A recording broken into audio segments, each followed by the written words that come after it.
Aqui é uma vigilância dessa prótese, aqui que a gente fez, tá?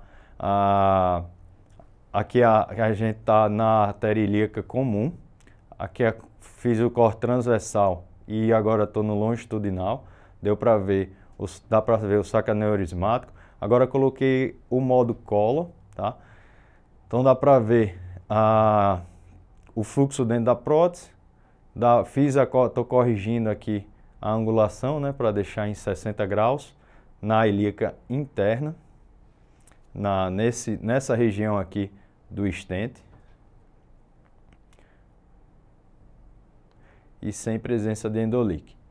Então, o que é endolique? Né? É definido como fluxo sanguíneo fora da endoprótese, para dentro do saco aneurismático. Então, esse fluxo de sangue ele vai estar alimentando o aneurisma, ele vai fazendo pressão.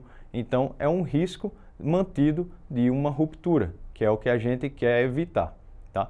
Esse endovasamento ele pressuriza o saco aneurismático e leva ao risco permanente, né, do aumento da taxa de ruptura. Pode ser primários ou secundários. Até 30 dias primários, depois secundários. Divididos em 5 tipos.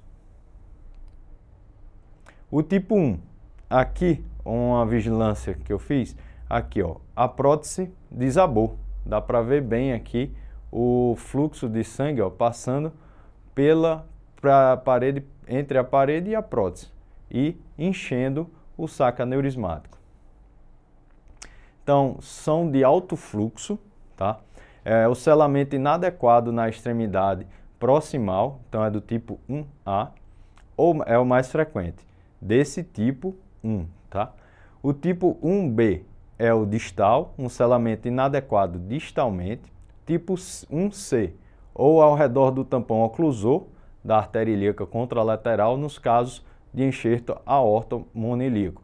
Lembra aquele que eu falei? Se você tem um amonilíaco, você oclui o outro lado. Se tem um vazamento daquele outro lado, você chama de 1C.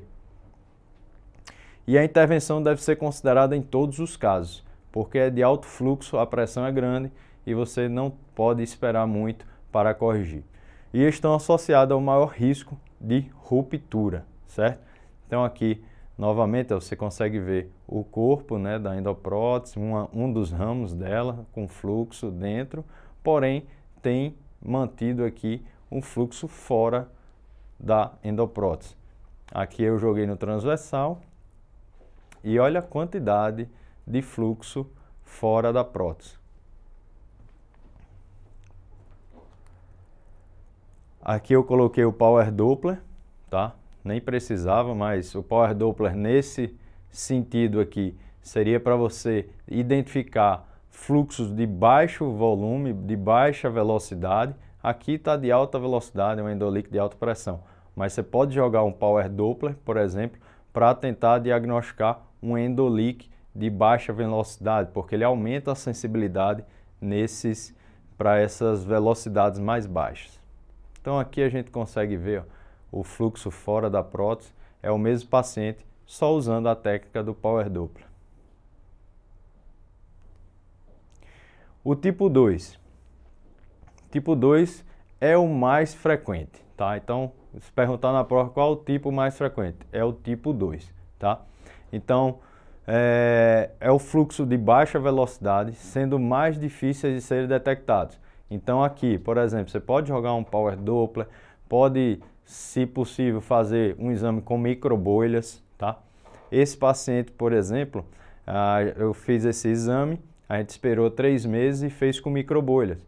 E aí eu vou mostrar mais para frente para vocês, tá? Por si só, não implica indicação de intervenção. Diferente do tipo 1, que você tinha que tratar o mais rápido possível, esse tipo 2 você pode acompanhar. Se não estiver crescendo, você pode continuar acompanhando. Se o aneurisma estiver crescendo, aí tem indicação cirúrgica, tá?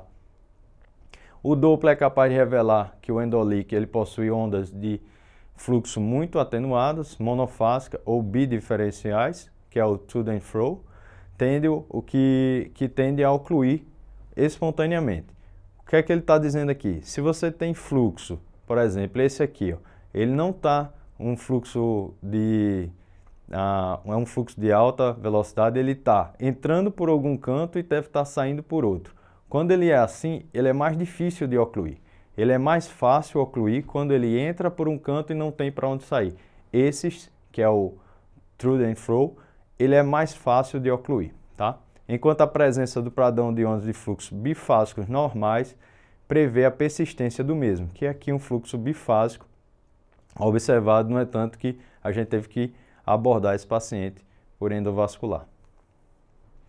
Aqui, ó, uns 3 meses depois, fiz a vigilância com microbolhas e aqui a gente observa o mesmo vazamento que deu para ver por aquela outra técnica convencional.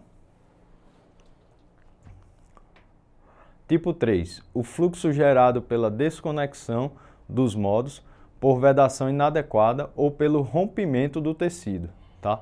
Essa daqui é a imagem do Pollack e aqui algumas imagens do livro da Fanilda, tá? Então você vê aqui, ó, os endoleaks, tá?